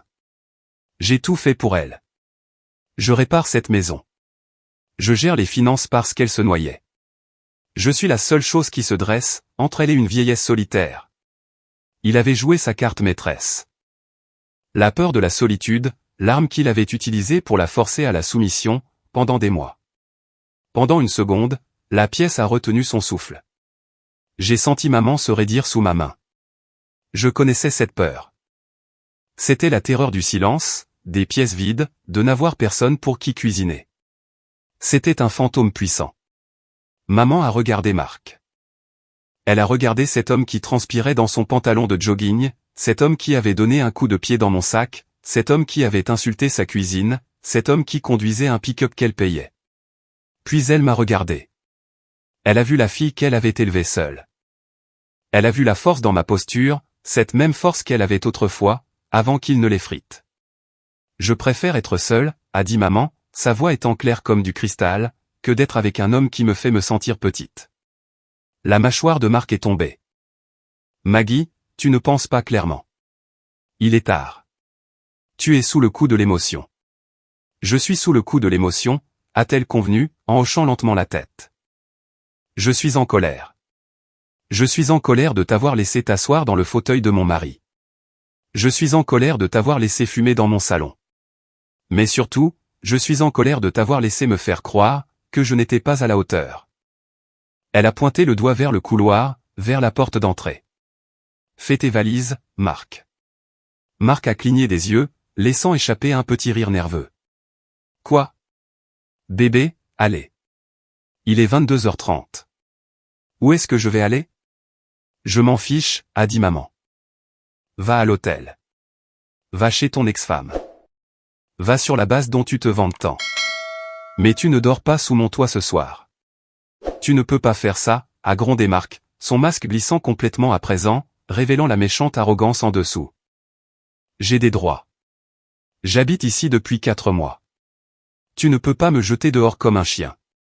En fait, suis-je intervenu, en faisant un pas en avant. Puisque vous n'avez jamais signé de bail et que vous ne payez pas de loyer, vous êtes techniquement un invité. Et à partir de ce moment précis, votre invitation a été révoquée. Maintenant, vous pouvez partir de votre plein gré. Ou je peux appeler le commandant de la base navale de Norfolk. Je suis sûr qu'il adorerait entendre l'histoire d'un colonel de l'armée de l'air à la retraite, qui refuse de quitter la maison d'une veuve. Marc m'a regardé, puis a regardé maman. Il a vu le mur de détermination. Il a vu l'échec et mat, très bien, a-t-il craché, tournant les talons. Très bien, tu veux être seul, pourri dans ce taudis. Tu crois qu'elle va rester? Il m'a désigné. Elle va te quitter, Maggie. Elle va retourner à ses bateaux et à sa carrière, et tu vas te retrouver toute seule dans cette grande maison vide, et tu pleuras pour que je revienne. Je pleurais peut-être, a dit maman, la tête haute. Mais ce seront mes larmes, pas les tiennes. Marc est passé devant nous en trombe. Nous l'avons entendu monter les escaliers d'un pas lourd. Nous avons entendu les bruits violents de tiroirs qu'on arrache, d'objets jetés dans une valise. Il faisait autant de bruit que possible, une ultime crise de colère pour nous punir. 10 minutes plus tard, il est redescendu, traînant une valise à roulettes, et portant un sac de sport. Il ne nous a pas regardés. Il a foncé vers la porte d'entrée, l'a ouverte d'un coup sec, et est sorti dans la nuit. Clac! La porte a tremblé dans son encadrement. Le son a résonné dans toute la maison. Définitif et absolu.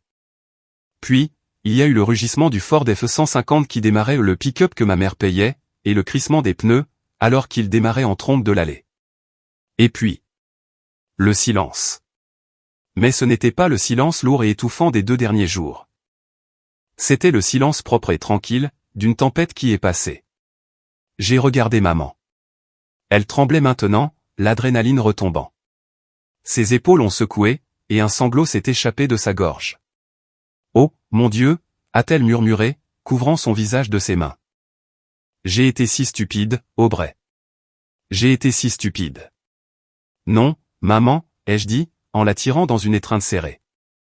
Je l'ai tenue comme elle me tenait quand je m'écorchais les genoux. Tu n'as pas été stupide. Tu étais pleine d'espoir. Il y a une différence. Elle a pleuré sur mon épaule, relâchant des mois de tension, des mois à marcher sur des œufs. J'ai caressé ses cheveux gris, ressentant l'instinct protecteur féroce d'une fille qui a enfin remboursé sa dette. Il est parti, ai-je murmuré. Il est vraiment parti. La maison semble si grande, a-t-elle reniflé, s'éloignant et essuyant ses yeux avec sa manche. Elle n'est pas grande, maman. J'ai souri, attrapant un mouchoir sur le comptoir pour le lui tendre. Elle est juste vidée de ses déchets. Maintenant, nous avons de la place, pour ramener les bonnes choses à l'intérieur. Elle a réussi à faire un faible sourire larmoyant. Est-ce qu'on peut jeter le reste de ce bourbon? J'ai une longueur d'avance sur toi, ai-je dit, en ramassant la bouteille que Marc avait laissée sur le comptoir. Nous avons marché jusqu'à l'évier ensemble. J'ai versé le liquide ambré dans les canalisations, le regardant tourbillonner. Ça sentait comme lui, et puis c'était parti, laver. Mais, en regardant ma mère sécher ses yeux, je savais que ce n'était pas complètement fini. Marc était un narcissique, et les narcissiques ne se contentent pas de s'en aller quand ils ont été humiliés. Ils contre-attaquent. J'avais gagné la bataille de la maison, mais j'avais le pressentiment que Marc n'avait pas fini d'essayer de pratiquer la politique de la terre brûlée. Viens, ai-je dit, en passant un bras autour d'elle. Allons verrouiller le pen dormant, vérifier à 2 fois, puis je nous prépare du thé. Aubrey? Ouais, maman. Merci, a-t-elle murmuré, d'avoir ramené les étoiles à la maison. Quand tu veux, maman. Quand tu veux. Pendant 3 jours, la maison de Virginia Beach avait été paisible. Nous avions changé les serrures, dans l'heure qui a suivi le départ de Marc. Nous avions aéré le salon, frottant l'odeur de fumée froide des rideaux. Ma mère fredonnait à nouveau. C'était un air fragile, tremblant et discret, mais il était là. Elle se sentait assez forte pour reprendre son service de bénévolat au centre médical pour anciens combattants de Hampton. C'était son sanctuaire, un endroit où elle se sentait utile, faisant la lecture aux vétérans et organisant les collectes de dons. J'avais proposé de la conduire, mais elle a insisté pour prendre sa voiture. J'ai besoin de le faire, Aubrey, a-t-elle dit. J'ai besoin de me remettre en selle. Je suis resté à la maison pour gérer les retombées. Contacter la banque, vérifier les rapports de solvabilité, le travail d'investigation peu glorieux consistant à nettoyer un gâchis financier. À 11h du matin, mon téléphone a sonné. Ce n'était pas maman, c'était Madame Gable, la coordinatrice en chef des bénévoles à l'AVA. Aubrey. Sa voix était tendue, étouffée, comme si elle se cachait sous un bureau. Vous devez venir ici. C'est lui. L'homme que votre mère fréquentait. Il est dans le hall principal, et il fait un scandale. Mon sang s'est glacé, puis est devenu immédiatement bouillant. Est-ce que ma mère est en sécurité, ai-je demandé, attrapant mes clés et me dirigeant vers la porte. Elle est dans la salle de pause du personnel. La sécurité essaie de lui parler, mais il porte son uniforme, Aubrey. Il porte sa tenue de service. Il agite sa carte d'identité de retraité, et exige de voir sa femme. Il raconte à qui veut l'entendre, que vous l'avez kidnappé mentalement. Je me suis arrêté dans l'allée. Il portait son uniforme. Marc n'était plus seulement un ex-petit ami et conduit, causant des troubles domestiques. C'était un officier commissionné à la retraite, utilisant l'uniforme de l'armée de l'air des États-Unis, pour intimider des civils, et harceler une bénévole, dans une installation fédérale. Il venait de franchir la ligne, passant du pathétique, au punissable. J'arrive, ai-je dit. Ne le laissez pas s'approcher d'elle. Je suis monté dans ma voiture, mais je n'ai pas fait d'excès de vitesse. Les excès de vitesse sont pour les amateurs qui réagissent au chaos. J'étais sur le point de contrôler le chaos. J'ai sorti mon téléphone, et j'ai fait défiler mes contacts. Je n'ai pas composé le 911. Les flics locaux traiteraient cela comme une dispute conjugale. Ils lui demanderaient de partir, lui donneraient un avertissement, et le laisseraient s'en aller en voiture. Marc avait besoin de plus qu'un avertissement. Il avait besoin du tribunal de l'opinion publique. J'ai composé un numéro, que je n'avais pas utilisé depuis 2 ans. La base aérienne de l'Anglais, le bureau du commandant de la base. Ici le contre-amiral Aubrey Miller de l'US Navy, ai-je dit, ma voix perçant la friture de la ligne. Passez-moi le général de brigade Vance. Priorité 1. 30 secondes plus tard, une voix profonde et familière a retenti. Aubrey. Je n'ai pas eu de tes nouvelles depuis le sommet des chefs d'état-major. Tout va bien? Bonjour, Tom, ai-je dit, en m'insérant sur l'autoroute. J'ai une situation, au centre médical pour anciens combattants de Hampton. J'ai un O6 à la retraite, le colonel Mark Ansley, qui cause des troubles en grand uniforme. Il harcèle les bénévoles, et se sert de son grade, pour contourner la sécurité de l'hôpital. C'est une conduite indigne, Tom. Et cela donne une très mauvaise image de ta branche. Il y a eu un blanc, le genre de silence où l'on peut entendre la mâchoire d'un général se crisper. Il est en uniforme, a demandé le général Vance. En tenue de service complète, se donnant en spectacle devant des vétérans. Je m'en occupe, a dit Vance. Son ton n'était plus amical. Il était létal. J'aurai une unité du 633e escadron des forces de sécurité sur place dans 10 minutes. Ils ont juridiction. Merci, général. J'ai raccroché. Je n'avais pas besoin de crier. Je n'avais pas besoin de me battre. J'avais juste besoin de viser la cible. Quand je suis entré dans le centre médical de la VA 15 minutes plus tard, le hall d'entrée était un théâtre de l'absurde. Marc se tenait près du bureau d'information. Il avait l'air ridicule. Sa veste d'uniforme était trop serrée, tirant sur les boutons au niveau de son ventre. Il était rougeau, en sueur, et tenait un bouquet de roses de supermarché bon marché, qui se fanait sous la chaleur. Une petite foule de vétérans ou des hommes en fauteuil roulant, des femmes avec des cannes, des personnes qui avaient réellement donné leur corps pour ce pays l'observaient avec des expressions allant de la confusion au dégoût. « J'ai le droit de la voir », hurlait Marc à un pauvre agent de sécurité de la VA. Elle est confuse. Sa fille est une fonctionnaire de haut rang qui lui lave le cerveau. C'est de la maltraitance envers une personne âgée. Je suis colonel. Vous voyez cet aigle? J'exige que vous me laissiez passer. Monsieur, s'il vous plaît, baissez la voix, a dit le garde, l'air dépassé. Ne me dites pas ce que je dois faire, mon garçon, a beuglé Marc. Je faisais des missions aériennes, pendant que vous étiez encore dans les couches. Maggie. Maggie, sors d'ici. Sauve-toi. Je me suis tenu près de l'entrée, en croisant les bras. Je ne suis pas intervenu. Je voulais qu'il creuse son trou bien profond. Je voulais que chaque témoin voie exactement qui il était. Puis, les portes automatiques derrière moi se sont ouvertes. 4 membres des forces de sécurité de l'armée de l'air en uniforme, la police militaire, sont entrés au pas de charge. Ce n'étaient pas les bleus que Marc avait l'habitude de malmener. C'étaient des aviateurs en service actif, impeccables, professionnels et imposants. À leur tête, se trouvait un sergent-chef, qui avait l'air de manger du granit au petit déjeuner. Le hall d'entrée est devenu silencieux. Marc s'est retourné, un sourire suffisant se formant sur son visage. Il pensait que c'était ses renforts. Il pensait que le général Vance lui avait envoyé une garde d'honneur. Enfin, a crié Marc, en écartant les bras. Un peu de respect. Sergent, arrêtez cet agent de sécurité pour entrave à la justice.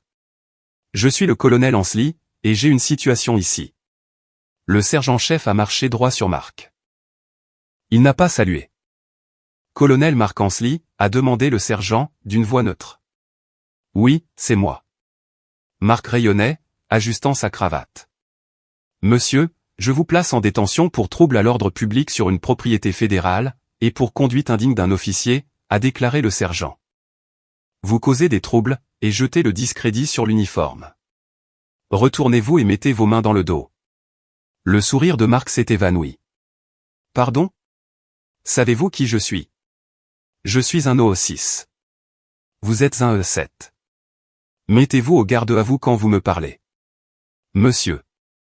Le sergent s'est approché, la main posée sur sa ceinture. Vous êtes à la retraite, et en ce moment, vous agissez comme un civil belligérant. Retournez-vous, maintenant. Marc a regardé la police militaire. Puis, il a regardé la foule. Les vétérans chuchotaient, certains ricanaient. Le respect qu'il désirait ardemment avait disparu, remplacé par la seule chose qu'il craignait le plus, le ridicule. Il m'a aperçu près de la porte.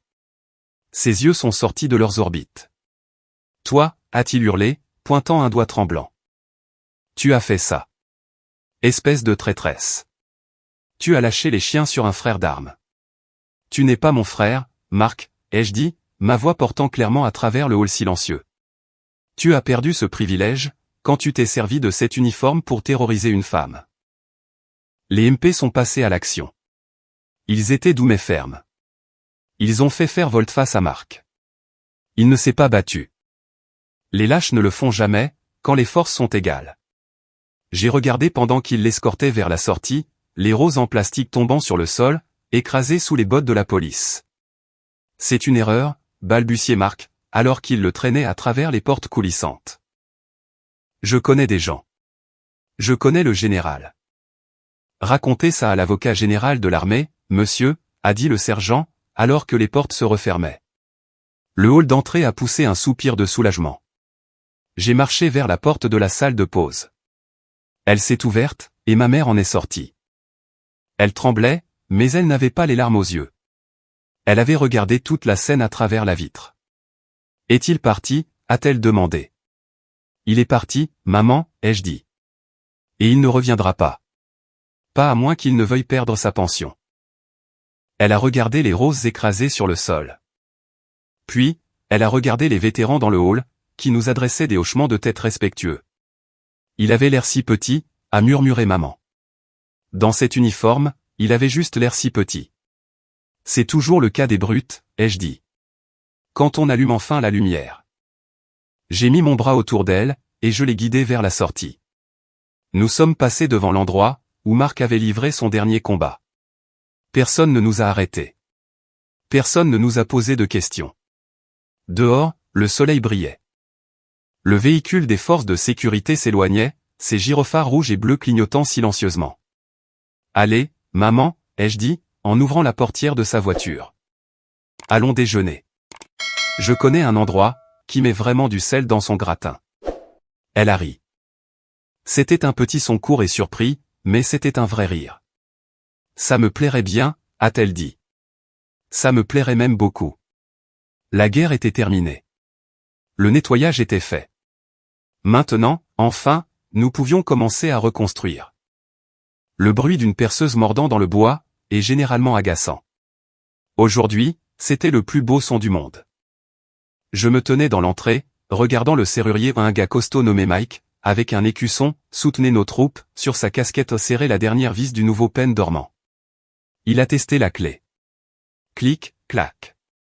De l'acier massif glissant à sa place. « Vous êtes paré, amiral ?» a dit Mike, en me tendant un jeu de clés en laiton brillant. « C'est une serrure de première catégorie. Personne n'entrera ici, à moins d'amener un bélier. »« Merci, Mike » ai-je dit, en lui tendant un chèque. J'ai verrouillé la porte derrière lui. Puis, je l'ai déverrouillée. Puis, je l'ai verrouillée à nouveau. C'était un petit rituel, mais il semblait nécessaire. La barrière physique était en place. Venait maintenant la partie la plus difficile, le pare-feu administratif. J'ai retrouvé maman à la table de la cuisine. Elle était entourée par une mer de paperasse, ses lunettes de lecture perchées sur le bout de son nez. L'air sentait le café fort et l'anxiété. « Ok » ai-je dit, en tirant une chaise et en ouvrant mon ordinateur portable. Regardons l'étendue des dégâts. Nous avons passé les 3 heures suivantes au téléphone. C'était la guerre de tranchées, peu glorieuse, de la vie moderne, une bataille contre la bureaucratie. Nous avons appelé les 3 principales agences d'évaluation du crédit Equifax, Experian, TransUnion, et avons gelé son crédit. Nous avons appelé la banque, et avons fermé le compte joint, que Marc l'avait poussé à ouvrir. Les nouvelles n'étaient pas bonnes, mais elles n'étaient pas fatales. Le pick-up était une location avec option d'achat, ai-je dit, en posant le téléphone après une longue conversation, avec la concession Ford. Puisque tu t'es portée garante, nous sommes responsables des frais de résiliation anticipés. Ça s'élève à environ 3 000 €. Maman a tressailli. 3 000 €. C'est tout mon budget vacances. Ce n'est que de l'argent, maman, ai-je dit, en tendant le bras à travers la table pour lui serrer la main. L'argent, ça se remplace. Ta dignité? Ça n'a pas de prix. Considère ces 3 000 € comme des frais de scolarité. Tu as payé pour une leçon très coûteuse. Elle a soupiré, enlevant ses lunettes, et frottant l'arête de son nez. Je me sens tellement stupide. Je l'ai laissé tout contrôler, même la maison. Elle a levé les yeux, son regard dérivant vers le salon. J'ai suivi son regard. Quand Marc a emménagé, il avait insisté pour repeindre le salon. Il appelait cette couleur « gris commandement ». Je l'appelais « gris quartier de haute sécurité ». C'était une couleur froide et industrielle, qui aspirait la lumière de la pièce, et rendait les meubles anciens déprimants. Je déteste ce mur, a murmuré maman. C'est comme un jour nuageux qui ne finit jamais. J'ai regardé le mur, puis j'ai regardé ma montre. 13 heures. Prends ton sac à main, ai-je dit, en me levant. Maman a eu l'air confuse. Pourquoi? Où est-ce qu'on va? On va chez Home Depot, ai-je dit. Et on va acheter la peinture bleue la plus vive, et la plus joyeuse qu'on puisse trouver. Ce mur gris meurt aujourd'hui. 1 heure plus tard, nous étions de retour. Nous ressemblions à une équipe d'intervention, en milieu hostile. Nous avions posé des bâches en toile, scotché les plinthes avec du ruban de masquage bleu, et forcé l'ouverture de 2 pots d'un gallon de peinture Sherwin-Williams, couleur Coastal Bliss, bonheur côtier. Il y a quelque chose de profondément thérapeutique, dans le travail manuel. Pendant des années, mon travail avait été intellectuel, stratégie, logistique, gestion du personnel. Mais plonger un rouleau, dans un bac de peinture épaisse et riche, et le rouler sur un mur balafré, ça, c'était viscéral. Nous avons mis la playlist Motown préférée de maman. The Temptation chantait My Girl, pendant que nous attaquions le mur. Clac, roule, clac, roule. À chaque coup de rouleau, le gris froid et masculin disparaissait, remplacé par la couleur des bas-fonds des Caraïbes. La pièce a commencé à respirer à nouveau. La lumière de la baie vitrée frappait la peinture fraîche, et rebondissait, remplissant l'espace d'énergie. Maman ne faisait pas que peindre. Elle exorcisait un fantôme. Elle était agressive avec le rouleau, fredonnant fort, recouvrant la moindre trace de l'influence de Marc. Nous avions de la peinture dans les cheveux. J'avais une tache bleue sur le nez. On s'en fichait. À 18 heures, la pièce était transformée. Ça sentait le latex frais, et les nouveaux départs. Nous étions épuisés. Nous nous sommes effondrés sur la bâche, au milieu de la pièce, nous adossant au canapé. J'ai commandé une grande pizza au pepperoni, à la pizzeria du coin, le genre de nourriture réconfortante et grasse que nous mangions rarement. Quand la boîte est arrivée, nous avons mangé juste là, sur le sol, nous passant des serviettes en papier, admirant notre travail à la lumière déclinante du jour. On dirait l'océan, a dit maman doucement, en mâchant une croûte. Ça ressemble à ce que c'était avant. Eh bien, avant. C'est encore mieux, les jeux corrigés. Parce que c'est nous qui l'avons fait. Le silence s'est installé entre nous. Ce n'était plus gênant. C'était le silence confortable, de deux soldats qui avaient survécu à une fusillade. Aubrey, a demandé maman, sans me regarder. Elle traçait le motif des éclaboussures de peinture sur la toile. Ouais, maman. Pourquoi est-ce que tu le fais? Faire quoi? Peindre? Non, elle a secoué la tête. Pourquoi est-ce que tu reviens? Tu es un contre-amiral. Tu as une équipe.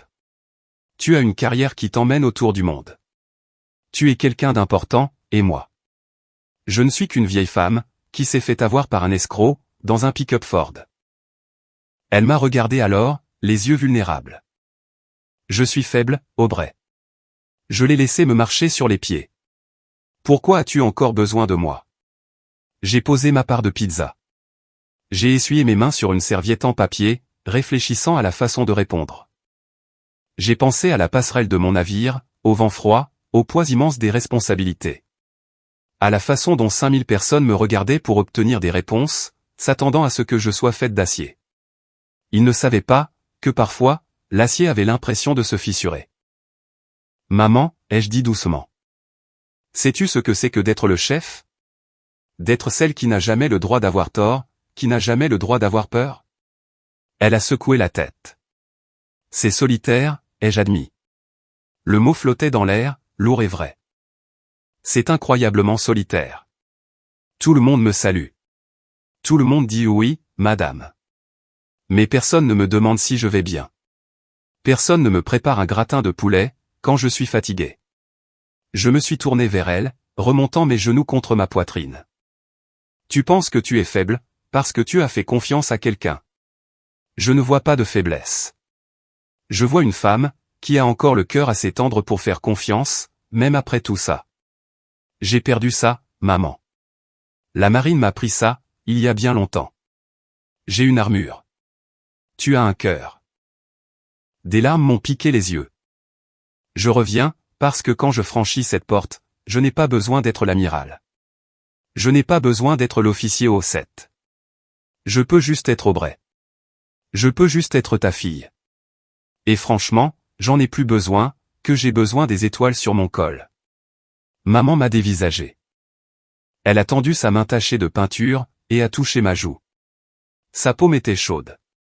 Tu seras toujours mon Aubrey, a-t-elle murmuré. Même avec les étoiles.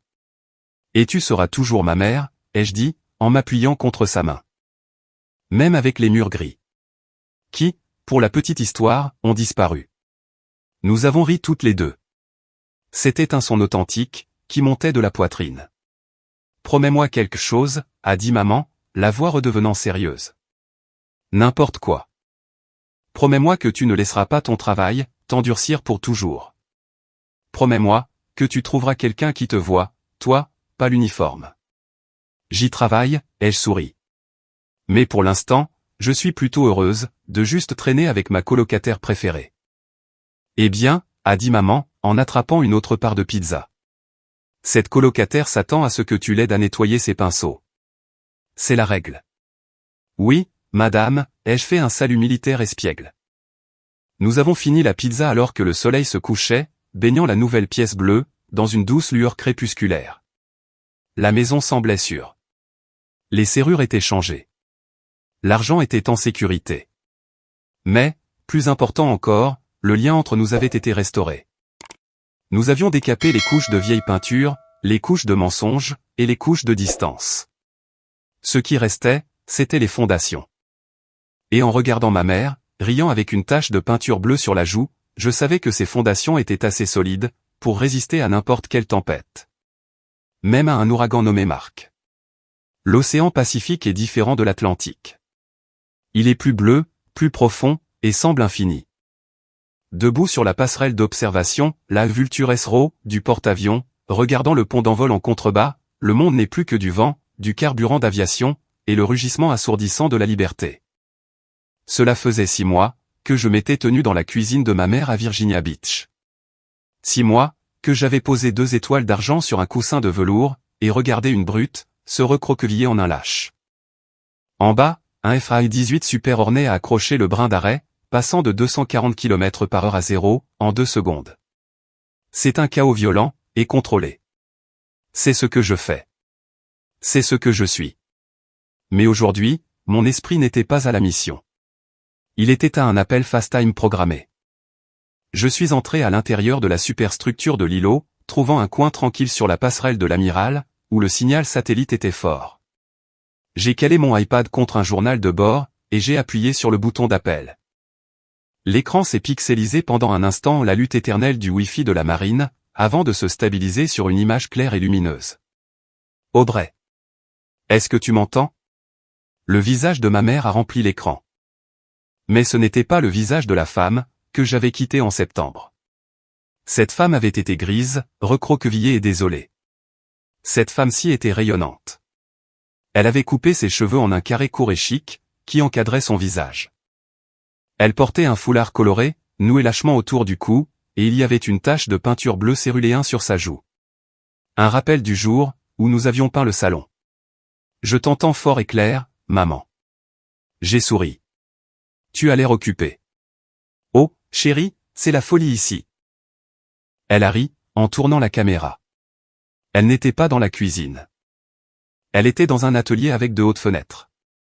Des chevalets étaient disposés en cercle, et une demi-douzaine d'autres femmes, toutes de son âge, riaient, mélangeaient des peintures, et buvaient du thé glacé.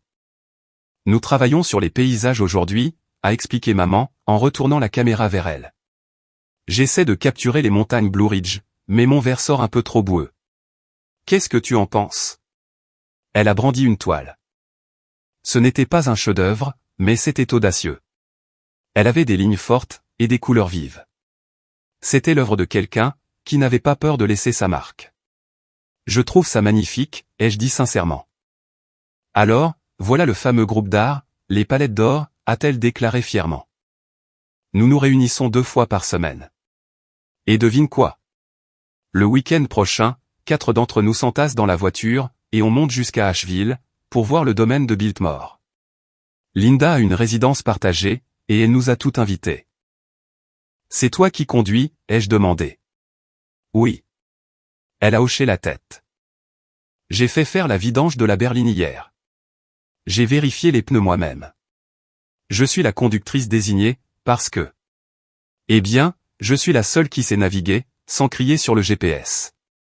J'ai senti une boule se former dans ma gorge. Il y a 6 mois, cette femme avait peur d'acheter des courses, sans permission. Maintenant, elle planifiait des road trips avec ses copines. Ça a l'air génial, maman. Tu le mérites. Oh, avant que j'oublie. Ses yeux ont pétillé d'une lueur malicieuse. Tu ne devineras jamais ce que j'ai appris, par Madame Gable de la VA. Raconte.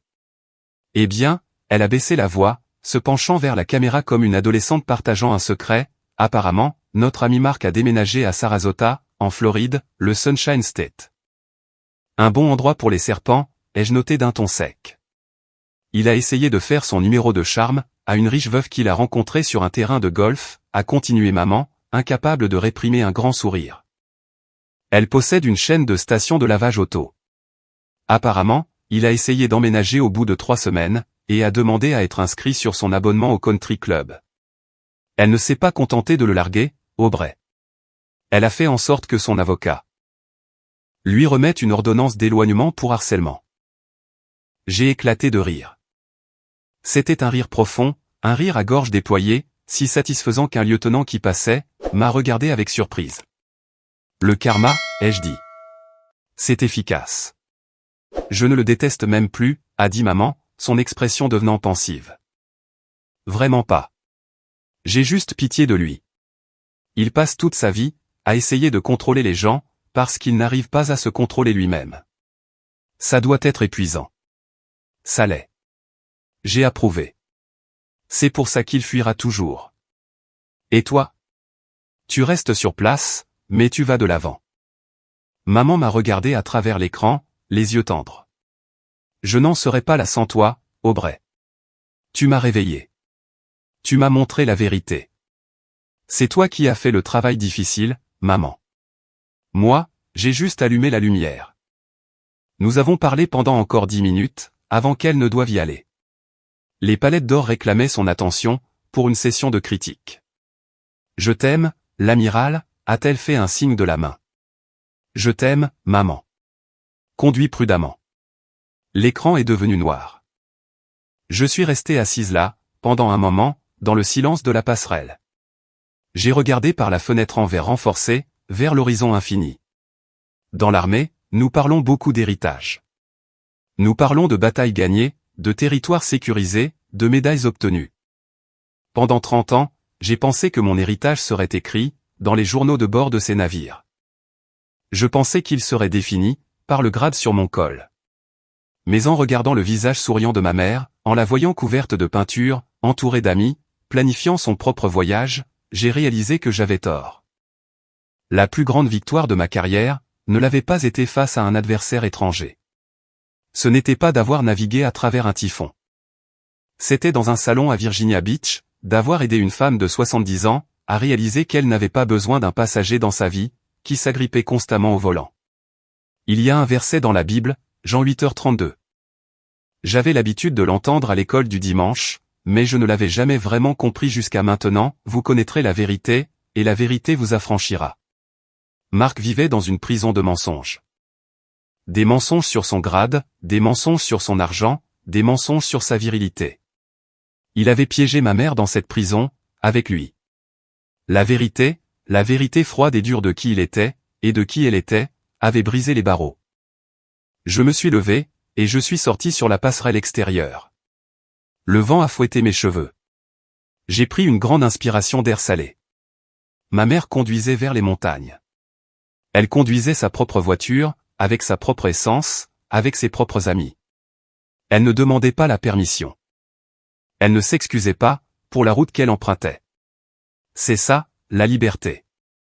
Et alors que je regardais l'océan Pacifique, sachant que des milliers de marins comptaient sur moi, je me sentais plus légère, car je savais que de retour à la maison, la personne qui comptait le plus pour moi, était enfin véritablement en sécurité.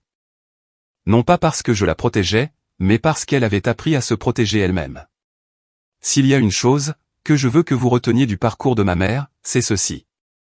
Votre silence n'achète pas votre paix. Il n'achète que leur confort. Nous pensons souvent que maintenir la paix, signifie ravaler notre dignité. Mais la véritable paix ne s'installe, que lorsque nous fixons des limites fermes. Que vous ayez affaire à un prédateur financier comme Marc, ou simplement à quelqu'un qui vous fait vous sentir petit, rappelez-vous que non est une phrase complète. Vous êtes le capitaine de votre propre navire. Ne laissez personne d'autre prendre la barre, et vous diriger vers une tempête. Il n'est jamais trop tard pour reprendre le commandement. Maintenant, je veux vous entendre. Avez-vous déjà eu à tenir bon, face à quelqu'un qui vous sous-estimait? Ou peut-être aidez-vous actuellement un être cher, à retrouver sa voie. Partagez votre histoire dans les commentaires ci-dessous. Cette communauté est là pour écouter, et se soutenir mutuellement. Si vous avez apprécié de voir la justice triompher aujourd'hui, s'il vous plaît, cliquez sur ce bouton j'aime et abonnez-vous à la chaîne. Cela nous aide à partager davantage d'histoires de résilience, et de vérité. Jusqu'à la prochaine fois, tenez-vous droit, gardez les yeux fixés sur l'horizon, et ne vous excusez jamais de faire briller votre